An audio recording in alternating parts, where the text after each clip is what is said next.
काल हगवणे कुटुंबाचे जे ऍडव्होकेट होते विपुल दुशिंग यांनी जी स्टेटमेंट्स काल कोर्टात केली ती ऐकून इतका इतका इतका संताप झालाय माझाच नाही, माझ्यासारख्या असंख्य लोकांचा, की मी ठरवलं आता आपण यांचा किसच करायचा, म्हणजे किसच पाडायचा, त्यांच्या प्रत्येक वक्तव्याचा किस पाडायचा.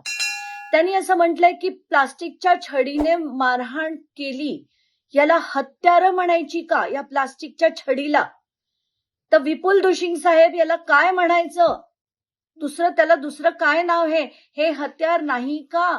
कारण त्यांनी जर कोणाची हत्या होत असेल तर त्याला हत्यारच म्हटलं जातं.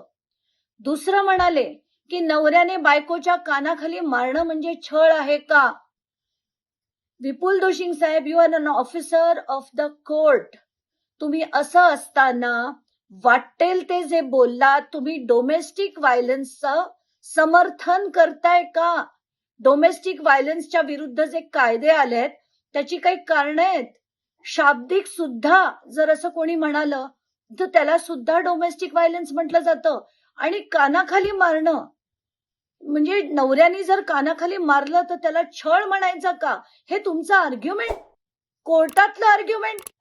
मला तातडीने पहिलं सांगायचंय की पुणे बार असोसिएशननी यांचा सनद रद्द करण्यासाठी मूव्ह केलं पाहिजे. अशा वकिलांची सनद रद्द करायला पाहिजे. आणि कोण आहेत हे? आणि त्याच्यात ते तिच्या चारित्र्यावर शिंतोडे उडवतायत. आता म्हणून मी हे कोण वकील आहेत, काय काय केलंय, या सगळ्या गोष्टीचा आता खुलासा करणार आहे. त्यांच्या स्वतःबद्दल बोलूया. 3 वकील आहेत. त्या तिन्ही वकिलांवर प्राणघातक हल्ला केल्याची एक केस होती आणि त्याच्यावर त्यांना बेल मिळाली होती. तर हा त्यांच्यावरचा पहिला गुन्हा.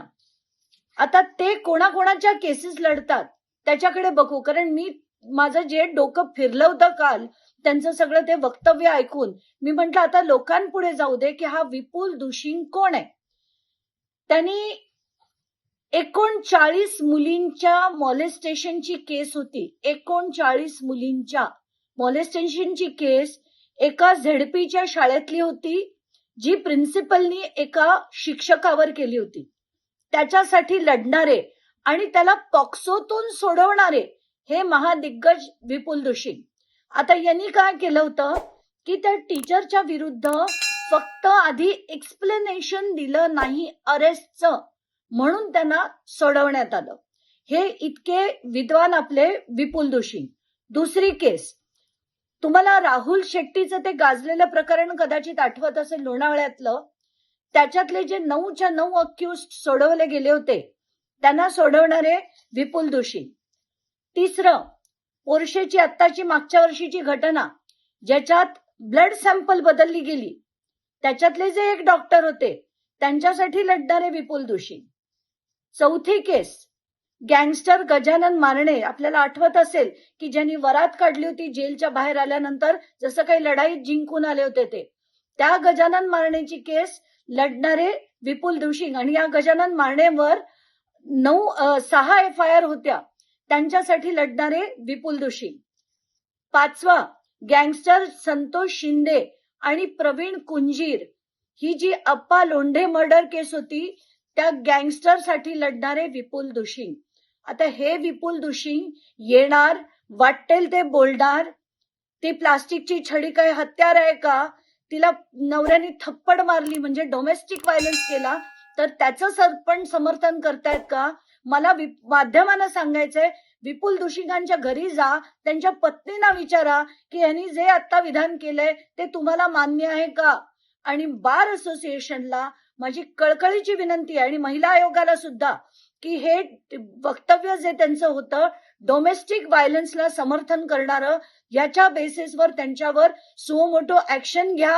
आता सुमोटो नाही, मी तर तुम्हाला विनंती करतेय, तर तुम्ही ती विनंतीचा मान देऊन त्यांच्यावर ऍक्शन, इन्व्हेस्टिगेशन, त्यांच्या वक्तव्यावर इन्व्हेस्टिगेशन. कारण कुठल्याही वकिलाला वाटेल ते कोर्टात बोलण्याला बिलकुल चाललं नाही पाहिजे. आणि काल ज्या पद्धतीने ते वैष्णवीबद्दल बोलले, इतकी की काल रात्रीपासून वैष्णवीच्या वडिलांचे, काकांचे, सगळ्यांचे फोन आले, ते इतके हतबल झालेत की आणि हेच करण्याचा त्यांचा उद्देश होता. म्हणून मी असं ठरवलं की आता यांच्या प्रत्येक प्रकरणाचा मी केस काढणार आहे. आणि खरं तर मला वाटतं सुप्रिया सुळे म्हणाल्या होत्या की खरं तर कुठल्याही वकिलांनी यांची केस हगवण्याची लढली नाही पाहिजे. असं असताना हे कोण आहेत हे वकील, त्यांची म्हणून मी तुम्हाला अख्खी कुंडली दिली, अजून मी खोदून देईन आणि अशा वकिलांची सनद रद्द झाली पाहिजे अशीच माझी मागणी आहे.